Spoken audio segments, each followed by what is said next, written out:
So let's talk about mergers and acquisitions, something that you may have heard before, something that if you've been following the stock market for a while, you'd have seen it in the paper or some announcement somewhere. So let's talk about what it means, and let's look at some of the benefits, some of the things that you may want to look for whenever you hear that word, and the value that it potentially presents for us as investors. So mergers and acquisitions really speaks to a consolidation of companies through assets or different types of financial transactions, and we'll get into some of those a little bit later, but it's a very broad term, right? And so it can cover a wide range of different aspects and elements. What I've found is that most of the times when companies mention this in the local context, they're speaking primarily about, let's say, an acquisition, right? So M&A will typically mean they're seeking to grow their business inorganically, and they're hoping to acquire some other entity, right? So let's break down those two words a little bit first, and we'll talk some more about it.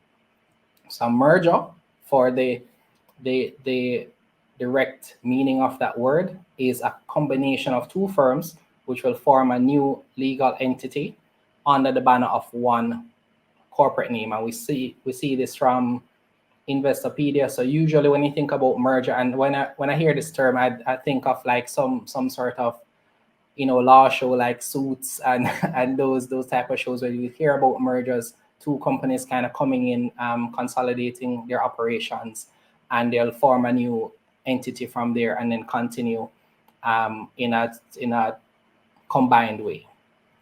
The word acquisition speaks to when one company takes over another and establishes itself as the new owner of the company. And I think this is the one most of us may be used to.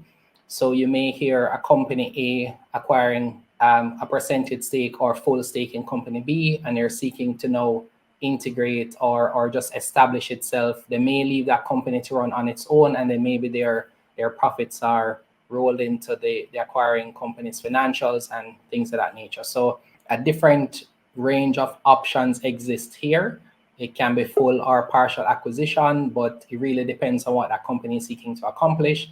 And of course, we have to really look at the context of that acquisition to really see what it means for that company. Some of the benefits that you may want to think about here. So there's usually some form of synergy for both companies. Well, in some cases, so we see where, for example, Trans-Jamaican Highway would have been spending a certain amount in terms of its cost to GIO, and so they decided to essentially acquire that company.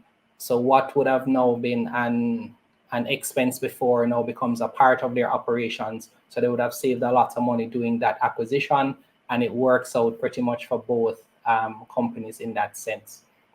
We also see companies acquire to accelerate their growth. We saw that for One Great Studio and their acquisition of High Voltage SEO, that would have grown their business tremendously. So the revenues and profits that they were able to attain, that jumped significantly after they were able to complete that acquisition and then have a number of quarters under their belt in terms of those two companies working together. So accelerating growth is a really big driver for M&A. You can also see an opportunity where companies are able to gain increased market share, and this is where they may acquire a competitor. So we saw some talks around this as it relates to the microcredit industry, where we were expecting to see some form of consolidation in terms of the smaller firms being taken up by some of the firms that are listed. We haven't seen any of that yet, but that would be an example of a company increasing its market share through acquisition. And then finally, it gives them the opportunity to diversify their revenue and income streams, right? Because depending on the nature of the business, they may be looking for ways to mitigate either the risk of their revenues, maybe it's seasonal, or they may just want to start growing in some other segment or revenue stream so that they can add to their overall profitability. All right, so these are some of the things to look out for as to reasons why companies may want to do this. And finally, companies usually have to finance their M&A in some way, right? So they can either take on debt, equity, or both. Companies may, for example, choose to go back to the market in the form of an APO. They may do a bond or some sort of hybrid financing there, be able to acquire that company. So for example, in the One Great Studio case, they took on debt through Barita to be able to do that acquisition.